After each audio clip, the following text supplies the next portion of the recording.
السلام علیکم ورحمۃ اللہ وبرکاتہ۔ ایک واقعہ، امام حنبل رحمۃ اللہ فرماتے ہیں، ایک دفعہ مجھے عراق کے کسی گاؤں میں رات ہو گئی۔ میں ایک مسجد میں گیا، لیکن چوکیدار نے مجھے وہاں سے نکال دیا۔ میں مسجد میں باہر فرش پر سو گیا۔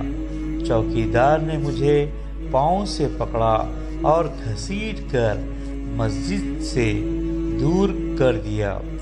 ایک خدا ترس آدمی مجھے اپنے گھر لے گیا۔ وہ شخص چلتے پھرتے اٹھتے بیٹھتے ہر وقت استغفار پڑھتا تھا۔ صبح ہوئی تو میں نے اس شخص سے پوچھا کہ کیا آپ کا استغفار پڑھنے کا کوئی فائدہ بھی ہوا؟ اس نے جواب دیا، جی ہاں، میری ہر دعا قبول ہوئی سوائے اس کے کہ میری ملاقات امام احمد بن حنبل سے ہو جائے۔